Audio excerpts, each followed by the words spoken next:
Hi, everybody. I'm Kate Pollan, a coach, writer, and deeply curious human, and this is Hello Void. This series is a collection of unscripted conversations at the intersection of psyche and uncertainty in 2025. I'm sitting down with entrepreneurs, coaches, creatives, therapists, healers, thinkers, feelers, really anybody who wants to explore what it actually means to be human right now, like emotionally, spiritually, mentally, all of this at a time when things are just increasingly chaotic, contradictory, and wired for overwhelm. So I'm talking to people about how they're making sense of their inner lives, how they're learning to live alongside emotional pain and uncertainty, and what they've noticed in the people that they work with and interact with too. Because being human is not a solo experience, it's relational. Right? It's bittersweet. It's joy and grief, expansion and fear, doubt and wonder, all of this sitting side by side and existing all at the same time. So today I'm talking with Kat Mitchell, a mind shift coach. Welcome, Kat. To start us off, do you want to tell me about you and why you said yes to having this conversation with me today? Well, I said yes. One, to go back to your first question of who am I? I am one that came from corporate and has really been tapping into the power of the mind. And that didn't start with mind shifting and coaching and all of that.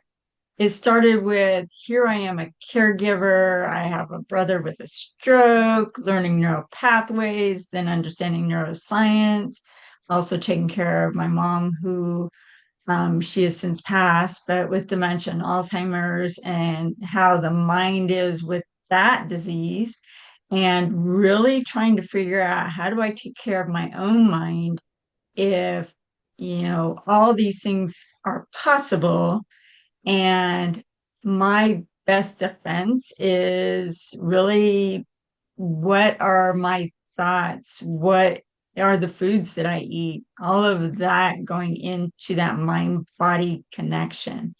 And then the whole coaching came into the picture of, oh, now I'm learning so much. And how can I help others understand this also? So that's where the whole mind shifting was birthed and how I got on this path. And then, yeah, then the doors open and That's beautiful. I mean, it is really, really hard. Like, talk about uncertainty when you're watching your mother, like your caregiver, you're watching this person who has taken care of you, and now the roles have switched, right? And you're having to figure out a new way of being with this relationship with this person that you care about in a very, very new way. And you don't have oh control yeah, over what is happening, and it's scary. it is. You know, I'm always the first to say, like, all right, God, you got to stop teaching me patience because I only have so much of it. And, I finally, it took forever, it would seem like forever. It took me a very long time to go, oh, yeah, you have no say, you have no control. You just, if words land, fine. And if they don't, fine. Yes, and it is, I mean, I call that like kind of like reconciling with the uncertainty and the lack of control that, in my opinion, comes with being human. And it's really, really hard to reconcile all of those things. Oh, yeah, yeah, So tell me, definitely.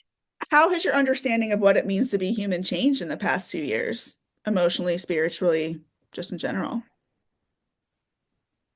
It's really understanding what it means as a human. I think I've always lived under a almost a shell of suddenly I have this vision of a turtle. It's like peeking out of the shell, going, all right, I can go back into my shell. I can just do my thing and, be who I want to be in this Stay little safe. container.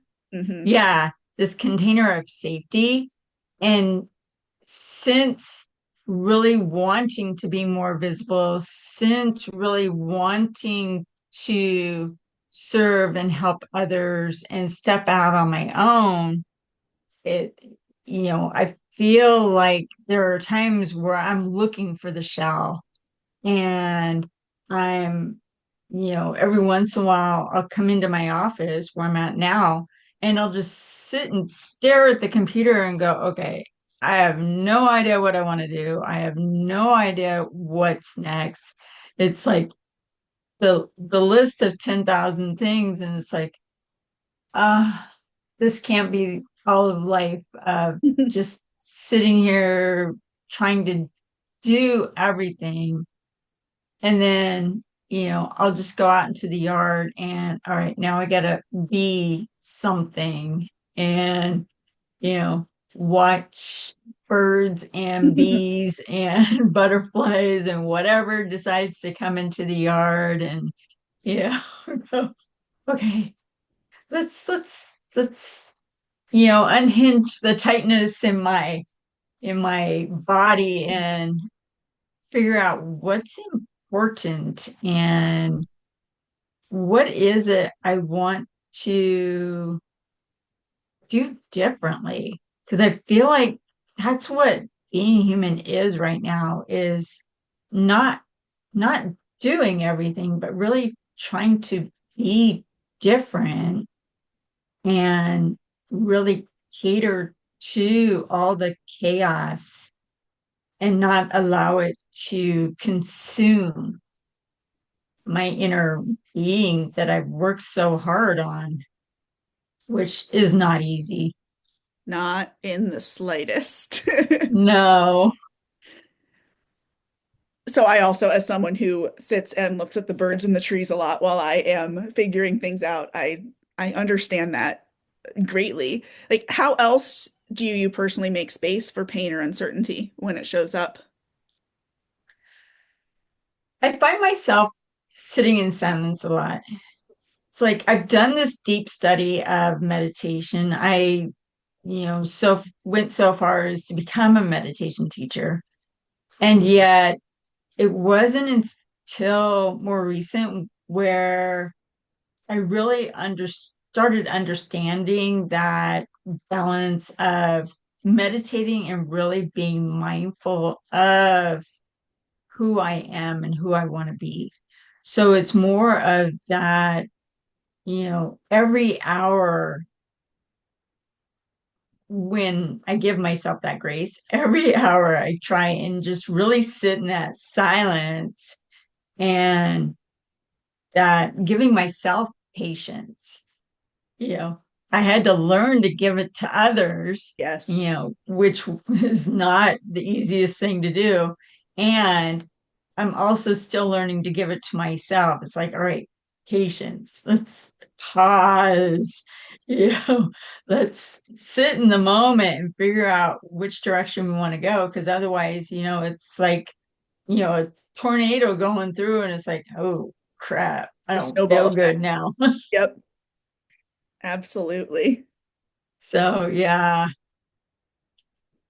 Well, is there an idea or belief about emotional well-being that you used to hold on to but no longer do? Ooh, I was I was one of those early childs of, emotions were that negative word, that big no. Don't show your emotions. Don't even, don't even think that you're happy, sad, whatever. It's like just keep on going. It's like just tuck it somewhere because it's not allowed to be seen. And so I got really good at it, to a point where I can still remember when I was a child, somebody would do something. It's like, yeah, just blame it on me. It's okay, just blame it on me. And even today, I'll find, somebody will say something. It's like, oh my gosh, I can't believe I did that. Sorry, just blame it on me. I'm good with it. I can handle it. Just tuck it in. It's like I have little drawers inside of me. It's like, just put it in that drawer right there. We're good. Just hold on to it. No problem. It's the So, self-protection mechanism, right? yeah. So, then going into that genius unlocked and, it's like just crack the skull open, really, and then crack the heart open like, oh, what the heck is all of that? Time to look at the And things that maybe we were not willing to face before. right. Yes. It's, and every once in a while, it's like I'll read something that in the past I would just look at it and go, yeah, whatever. And now it's like, oh, we just we gotta give ourselves that time, and that it's like understanding that emotions, and you know, to a point where I had to learn what emotions were so I keep them handy. It's like Yeah, I always have my feelings wheel beside me as well. I understand that. somebody somebody asked me, what are you feeling? I don't know. Let me check. That's Well, when it's become like almost dangerous, like you have learned that it's safer to not know what you're feeling because then you can't express it basically. right. It becomes like I need to keep myself safe, and the way that I do that is by not looking at what I'm feeling too closely. It's by not naming it. It's by not Right. recognizing that it's there. And Yeah. when you start to undo that, it's Yeah. hard. Yeah. I think it's going to take me another 65 years to not state a thought every time but somebody asks me, what are you feeling? I don't Oh, know. I'm thinking that the fence is brown and that I need to, go out and maybe clean something. No, what are you feeling? I'm thinking that. do you find that emotions have been something that you try to solve? Oh, heck yeah. Oh, yeah. Because it wasn't, and I'm not going to say it. It's, I don't know that can ever get to a place of saying that it's comfortable. And so it's always separate. It's this separate entity or this separate being. And, which is great because they say you are not your emotions. Sweet. We got that one. We can put that in a different box, you know. And it's really allowing myself, which is the reason why the feelings wheel is on my desk. It's really allowing myself now to go, oh, let me just experience that and figure out what I want to do with it. Especially when I'm working with others and I'm saying, what is that feeling that's coming up? It's like, all right, if I'm going to allow them to have feelings, I probably should allow myself to experience them also. Otherwise, I'm not a good reflection Yeah. of the work. And One thing I've so, noticed is that a lot of coaches, entrepreneurs, spiritual people in general, we we do these things for other people, and it's also a way for us to give permission to ourselves to do them as well. yes, absolutely. And I think that's the power of doing what we do is really tapping into our own inner self, or at least for me, Mhm. it truly has given me permission to go, oh yeah, let me see how that affects me internally, and not always, try and find that shell that I used to be Mhm. so good at hiding in. Yeah, and I mean that shell, it serves a purpose while it's there, and it becomes a habit for us that when we feel unsafe and we feel threatened, we want to retreat back into our shells. And every time we have done that in the past, we are strengthening those neural pathways between the thought and the action, and that makes it harder and harder and harder for us to not do. And then it starts to tell our nervous systems like, "Hey, this isn't safe. We're not doing anything safe. We need to go back if this isn't safe." And when we can start to learn new ways and we can start to be aware when that's happening so we can make choices to make new things, gets us out of those ruts and gets us out of all of that, like that's where magic can happen. Awareness is always key. Yes. Awareness is one of those words that has become my favorite word. And at the same time, it's like, oh, okay. It's me being aware and not just, using it as a Mhm. word I like to share with others. oh, what are we aware of now? It's like it's looking at the mirror and go, ooh, Kat, what are we aware of now that maybe we weren't aware of before? Yes, it's always a fun question to ask ourselves. But that is the gift that being triggered can offer to us. It's a chance to be like, oh, something is coming up for me. What can I learn from this situation? What can I, how can I choose to be different? Like, or how can I choose to relate with this moment differently? That's what I'm trying to say. I feel like you're in my head right now because I was writing a talk yesterday about how ooh, that awareness can be so beneficial for our triggers. Absolutely. Absolutely. We as humans, we get triggered. I don't know of a single person who has never once in their life been triggered. And to me, what is important is learning what to do with those triggers so that we are not reacting out of an emotional space, that we're choosing how we act instead. Hmm. Yes, absolutely. What do you think people are really longing for right now? You know, I think they're longing for an understanding of what's next, and at the same time, some level of deep peace. And the reason why I say that, I started noticing when I did the training for hypnotherapy that I have more people interested in that. And I was trying to understand why that was so powerful. And I think it's because they get to go into this deep internal peace and silence where the external world is non-existent All kind for of that falls away. very short period of time. So it's that deep wanting to really snuggle snuggle in to that deep internal peace that the external world doesn't provide is I think what people are really looking for. Yeah, and it's that inner peace that in a way becomes unshakable. Like, Hmm. we cannot control what is happening outside of us. We may not have any direct say over the outcome of what is going to happen. And when we have developed almost a safe space inside of ourselves, and not in the I'm going to retreat into my turtle shell kind of way, but more Right. in the I'm going to be with myself and get curious about what's going on. And I find that like a sense of self-trust develops from there. And then that is Mm. where we feel more capable of handling whatever is going to come up.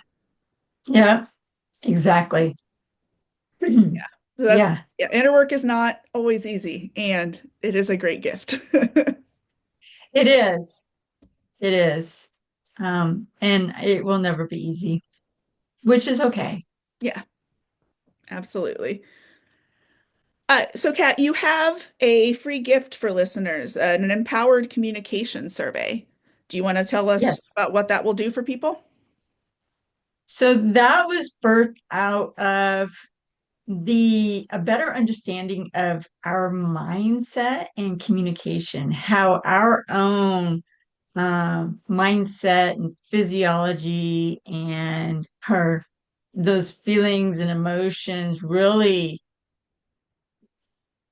bring our communication style to life, and how we can also physically notice or visually notice and make those shifts to really get the response we want based on our own inner knowledge. And so it taps into really finding where those shifts would be powerful in communication. That's beautiful. And with the communication, I think what a lot of people maybe or forget sometimes, we'll say that, is that communication isn't just about us to the external world. Communication is also how we talk to ourselves, how we interact with ourselves, how we respond to thoughts that come up, and all of that. Yep. Beautiful. Yeah. Yeah. It's powerful in so many ways. That's great. And yeah. So this tool is going to help people figure out where they're struggling with communication, Mhm. right? Mhm. Yes. Fantastic.